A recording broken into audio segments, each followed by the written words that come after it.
Namaste everyone, it's me Suman Paudel. Today I'm here with some grammatical exercise for SAA students है SAA स्टुडेन्ट्सहरू एकदमै तयारी भएर बस्नुहोस् किनभने तपाईँहरूको इक्जाम सुरु भइसकेको छ र म सुमन पौडेलले चाहिँ तपाईँहरूको लागि कमान्डो क्लास पनि लिएर आइसकेको छु र त्यही कमान्डो क्लास अन्तर्गत आज ग्रामरको क्लासमा चाहिँ म तपाईँहरू सबैजनालाई स्वागत गर्न चाहन्छु। अब हेर्नुहोस्, आज हामी क्वेसन नम्बर 9 को ग्रामरको कुरा गर्छौँ। क्वेसन नम्बर 9 मा ग्रामर आउँछ, त्यसमा स्पेसली के आउँछ भन्ने कुरा हेरौँ। क्वेसन नम्बर 9 मा स्पेसली के आउँछ त भन्दा एउटा ट्याग क्वेसन आउँछ। तपाईहरुलाई थाहा छ एउटा के आउँछ, ट्याग क्वेसन आउँछ। अर्को ट्याग क्वेसन पछि के आउँछ भन्दाखेरि यस नो क्वेसन आउँछ हैन, यस नो क्वेसन आउँछ। यस नो क्वेसन पछि के आउँछ भन्दाखेरि तपाईहरुलाई आउँछ नेगेसन आउँछ, नेगेसन आउँछ। नेगेसन पछि के आउला त भनेर तपाईहरुले सोच्नु भएको छ भने अर्को आउँछ तपाईहरुलाई चाहिँ टेन्स आउँछ। टेन्स पछि भोइस आउँछ, भोइस पछि भोइस पछि एक्टिभ र प्यासिभ आउँछ अनि त्यसपछि न्यारेसन आउँछ है, न्यारेसन आउँछ। यति चिजबाट तपाईहरुलाई क्वेसन सोध्न सक्छ। अब तपाईहरुले यो भन्दै गर्दाखेरि अब हामी ट्याग क्वेसनको क्वेसनतिर लागौँ। ट्याग क्वेसन भनेको के हो, ट्याग क्वेसन कसरी सल्भ गर्ने भन्नेतिर लागौँ है। त ट्याग क्वेसन इक्जाममा धेरै जसो सोध्ने ट्याग क्वेसन चाहिँ के हो भन्दाखेरि तपाईहरुलाई अचम्म लाग्न सक्छ। यो लेट वाला र लेट्स वाला धेरै सोध्छ। तपाईहरुले आँखा देख्नुहुन्छ नि, यो मिलिहाल्छ। लेट आयो भने तपाईहरुले विल यु लगाउने ट्याग क्वेसनमा है, विल यु लगाउने। लेट्स आयो भने स्याल वी लगाउने। यो एकदम इजी छ, आँखा देख्नुहुन्छ भने भइहाल्छ। जस्तै अब यहाँ हेर्नुहोस् कसरी गर्ने त यसको भन्दाखेरि जस्तै यहाँ भनेको छ भने जस्तै यहाँ हेर्नुहोस् लेट मी डान्स आयो भने के लाउने भन्दाखेरि लेट मी डान्स आएको छ। अब यहाँ के हुन्छ, विल यु हुन्छ। ल भन्नुहोस् त किन विल यु हुन्छ, किनकि यहाँ के छ तपाईहरुलाई थाहा छ। यहाँ के छ भने यहाँ चाहिँ लेट छ, यहाँ चाहिँ लेट छ। लेट भएको कारणले विल यु भयो। त्यसै गरी क्वेसन नम्बर 2 मा लेट्स डान्स आयो भने फेरि के लाउने त भन्दाखेरि लेट्स डान्स आयो भने हामीले लाउनुपर्छ स्याल वी लाउनुपर्छ। किन स्याल वी भयो यहाँ भन्दाखेरि किनकि यहाँ अगाडि के छ, लेट्स छ है। अब यति मात्रै हैन, लेट र लेट्स मात्रै हैन, तपाईहरुले यहाँनेरि कुनै पनि सेन्टेन्स चाहिँ डोन्टबाट सुरु भयो है, कुनै पनि सेन्टेन्स डोन्टबाट सुरु भयो, प्लिजबाट सुरु भयो, भगवानबाट सुरु भयो अथवा काइन्डलीबाट सुरु भयो अनि त्यसपछि गएर लेटबाट सुरु भयो भने यो सबैमा तपाईले के लाउने, सबैमा तपाईले चाहिँ विल यु नै लाउने। के लाउने, विल यु नै लगाउनु होला। यो कुरामा क्लियर हुनुहोस्। जस्तै फर इक्जाम्पल जस्तै मैले भने काइन्डली हेल्प मी भनेर आयो, सुरुमा के छ काइन्डली छ। काइन्डली हेल्प मी भनेर आयो भने अब यहाँ तपाईले के लाउनु पर्यो, विल यु लाउनु पर्यो। किन विल यु भयो, किनकि सुरुमा काइन्डली छ। त्यसै गरी प्लिज प्लिज गो देयर भनेर आयो भने तपाईले अब यहाँ के लाउनु पर्छ भन्दाखेरि यहाँ पनि तपाईले विल यु नै लाउनु पर्छ। किन विल यु लाउनु पर्छ, किनकि यहाँ के छ, प्लिज छ। अर्को नम्बर 3 मा हेर्नुहोस् डोन्ट टिज द्याट डग है, डोन्ट टिज द्याट डग। त्यो कुकुरलाई नजिस्क्याउ त भनेर यस्तो आयो भने पनि तपाईले यहाँ के लाउने, विल यु नै लाउने। ओके। अर्को मैले इम्पोर्टेन्ट भन्न छुटाइ छु, यो नाम पछि कमा आयो भने पनि विल यु नै लाउने। जस्तै Rita Rita help your parents भनेर आयो भने अब यो त अराको हेल्प योर प्यारेन्ट्स भनेर यसरी आयो भने यहाँ पनि what you have to use, यहाँ पनि विल यु नै लाउने, विल यु हुन्छ। ओके स्टुडेन्ट्स, ल यहाँ हेर्नुहोस् अब ट्याग क्वेसनमा अर्को इम्पोर्टेन्ट के पनि छ भन्दाखेरि यो एपोस्ट्रोफी डी पछि र्यादर आयो र एपोस्ट्रोफी डी पछि V1 आयो भने तपाईहरुले के लाउनु पर्छ भन्दाखेरि वुड लाउनु पर्छ। यो एउटा रुल सम्झिनुस् है, यो सम्झिनु पर्ने रुल छ। एपोस्ट्रोफी डी पछि रादर र एपोस्ट्रोफी डी पछि V1 आयो भने वुड लाउने। जस्तै यहाँ मैले भने I apostrophe D visit Pokhara, यस्तो सेन्टेन्स छ। अब यहाँनेरि के छ भन्दाखेरि तपाईहरुले विचार गर्नुपर्ने कुरा यहाँनेरि भिजिट छ। यो भिजिट भने त V1 हो। V1 भएपछि एपोस्ट्रोफी डी पछि V1 भएपछि अब के हुन्छ वुड हुन्छ। यो ट्याग क्वेशन पोजिटिभ भयो भने यसको ट्याग नेगेटिभ हुन्छ सेन्टेन्समा। अनि वुडन्ट आई आएकोले यहाँ आई नै भयो, वुडन्ट आई हुन्छ। ओके, तर अब अर्को हेर्नुस् तपाईहरुले, जस्तै C apostrophe D rather love me भनेर यस्तो आयो भने अब यहाँ के हुन्छ, यहाँ पनि वुडन्ट सी नै हुन्छ। किनभने किन होला भन्नुस् त, किन वुडन्ट सी हुन्छ? किनकि यहाँ एपोस्ट्रोफी डी पछि के छ रादर छ। हामीले यो रादर देखाएको छौँ। एपोस्ट्रोफी डी पछि रादर आयो भने वुड हुन्छ भनेर भन्ने। अब यहाँ हेर्नुस् अर्को, तर मैले भनिरहँदाखेरि एपोस्ट्रोफी डी पछि बेटर आयो र एपोस्ट्रोफी डी पछि ह्याड आयो भने, सरी एपोस्ट्रोफी डी पछि भर्ब 3 आयो भने त्यसको मतलब चाहिँ के हुन्छ, ह्याड हुन्छ। जस्तै यहाँ हेर्नुस्,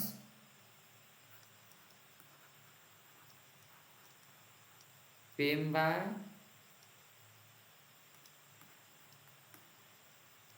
visited पोखरा। अब यहाँ के हुन्छ, एपोस्ट्रोफी डी पछि यहाँ के आयो भन्दा V3 आयो, त्यही भएर अब यहाँ के हुन्छ ह्याडन्ट हुन्छ। पेम्बा भने एउटा केटा हो, त्यही भएर ह्याडन्ट ठिक हुन्छ।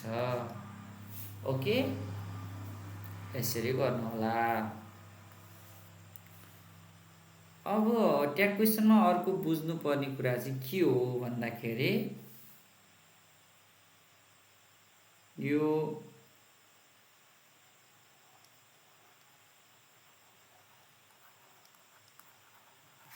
somebody,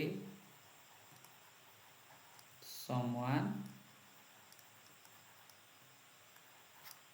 nobody, no one, everybody, everyone, anybody, anyone, यस्तो कुरा चाहिँ एज अ सब्जेक्ट आयो भने तपाईहरुले के गर्नुपर्छ भन्दाखेरि सेन्टेन्समा चाहिँ अनि ट्यागमा के लगाउने भन्ने कुरा छ। सेन्टेन्समा इज भए ट्यागमा आर हुन्छ, सेन्टेन्समा वाज भए ट्यागमा वेयर हुन्छ, सेन्टेन्समा ह्याज भए ट्यागमा ह्याभ हुन्छ, सेन्टेन्समा भर्ब 5 हुँदा ट्यागमा त्यसको डु हुन्छ। किनकि यिनीहरूले चाहिँ सिंगुलर भर्ब लिन्छ तर ट्यागमा चाहिँ यिनीहरूले दे लिन्छ। यो सबैले ट्यागमा दे लिन्छ, त्यही भएर यस्तो भयो। अब यहाँ दे लिने भएकोले अब यहाँ हामीले कसरी गर्नुपर्छ भन्दाखेरि यहाँ हेर्नुस्, जस्तै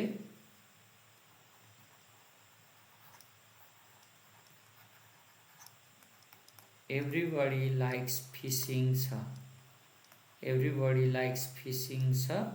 अब यहाँ लाइक्स भनेको V5 भयो, तर एभ्रीबडीले के लिन्छ, दे लिन्छ। हामीलाई यो थाहा छ। अब यहाँ दे आइसकेपछि अब यहाँ लाइक्स भने त भर्ब 5 देले त डजन्ट लिँदैन, त्यही भएर यहाँ के हुन्छ डोन्ट दे हुन्छ।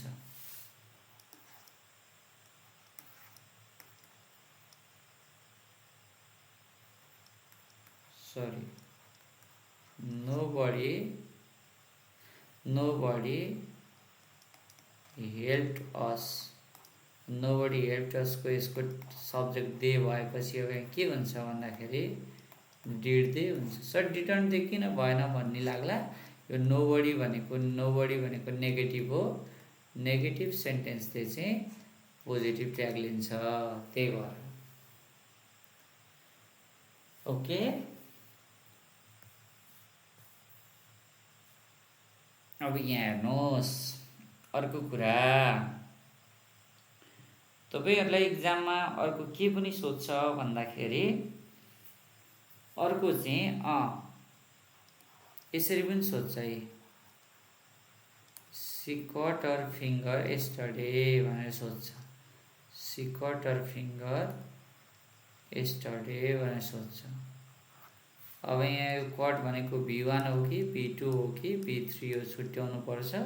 यो V3 हुँदै होइन, किनकि V3 को अगाडि जहिले पनि ह्याज, ह्याभ र ह्याड आउँछ, तर यहाँ त यसको अगाडि ह्याज ह्याड छैन, नभएपछि यो V1 पनि हुनै सक्दैन, किनकि सीले कहिले पनि V1 लिँदैन, त्यही भएर यो V2 हो। त्यही भएर V2 भएको कारणले यहाँ हुन्छ डिडन्ट सी को सी, डिडन्ट सी हुन्छ, यसरी सम्झिनु होला। अर्को हेर्नुहोस् यहाँ, अरू अब के हेरौँ भन्दाखेरि इक्जाममा आएको कुरा हेर्दै जाउँ। इक्जाममा आएको कुरा हेर्दै जाँदा पनि जस्तै यहाँ एउटा इक्जाममा के आएको रहेछ भन्दाखेरि लेट मी प्ले आएको रहेछ। अब यो त सजिलो छँदैछ, लेट मी प्ले आएपछि लेट आएपछि यसमा विल यु भयो, विल यु लाउने कति सजिलै भयो हैन, लेट मी प्ले आएको छ।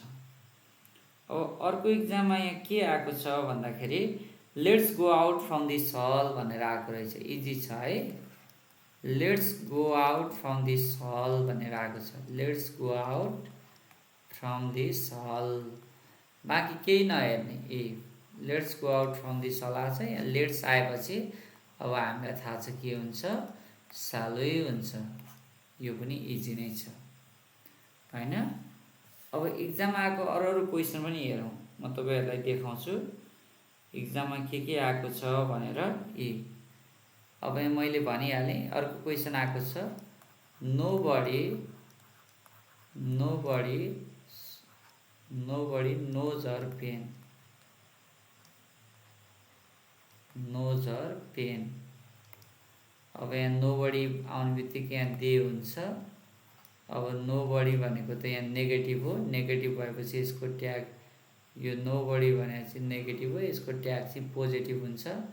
अब 5 आयो भने यहाँ डु लाउने भनेको थियौँ हामीले, डु दे हुन्छ, यसरी गरियो। अब अरू पनि क्वेसन हेरौँ, अरू क्वेसन पनि म यहाँ हेर्दैछु के क्वेसन आछ, त्यो क्वेसनको आधारमा हामी गर्छौँ। यस, अर्को क्वेसनमा के आछ भने I don't think she will repeat it, यस्तो आछ कि झुक्क्याउन, I don't think she will repeat it. अब हेर्नुहोस् यहाँ दुईवटा कुरा छ, एउटा आई डोन्ट थिङ्क आछ, अर्को सी विल आछ। अब इम्पोर्टेन्ट के हो त भन्दाखेरि यसमा इम्पोर्टेन्ट के हो भन्दाखेरि आई डोन्ट थिङ्क भन्दा पनि सी विल रिपिट इट भन्ने इम्पोर्टेन्ट हो, यो इम्पोर्टेन्ट हो। त्यही भएर यसको ट्याग हुन्छ विलको नेगेटिभ वन्ट, सी को सी, वन्ट सी हुन्छ, यसरी हुन्छ है। अर्को क्वेसन हेरौँ,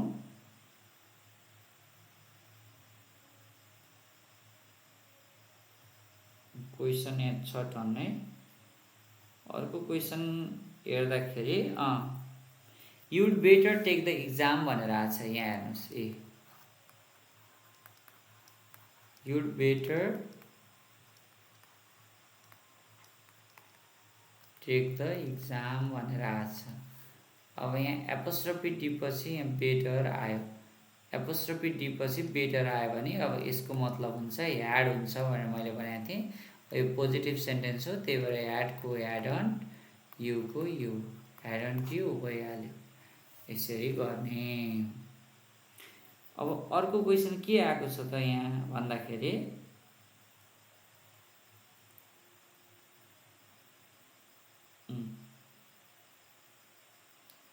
अर्को क्वेसन यस्तो आएको छ,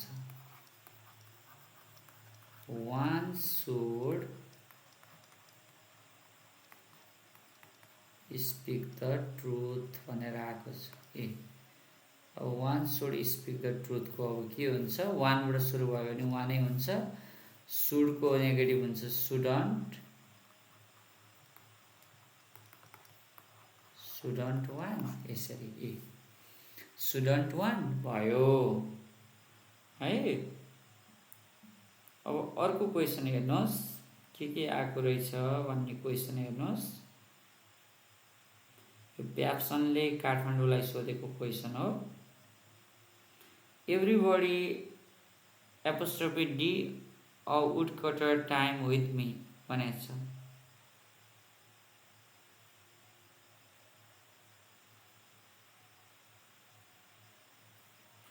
अब यो चाहिँ कसरी दिएको छ भन्दाखेरि के भनेर दिएको छ भने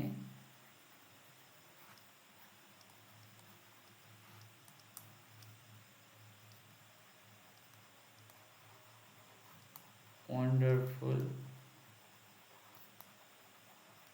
टाइम विथ मी भनेर दिएको छ। अब यहाँ चाहिँ यो ह्याडलाई सर्टकटमा दिएको भएर यो ह्याड चाहिँ मेन भएको रूपमा आएको छ, त्यही भएर यहाँ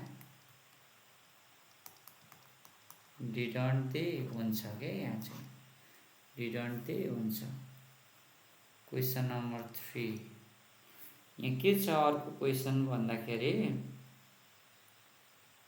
के क्वेसन सोधेको छ भन्दाखेरि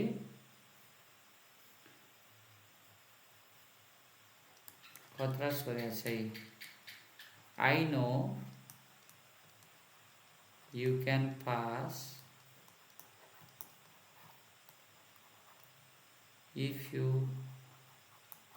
वर्क हार्ड भनेर दिएको छ होइन। I know you can pass if you work hard भनेको छ। अब यहाँनिर यु क्यान पास भनेपछि अब यहाँ कान्ट यु हुन्छ,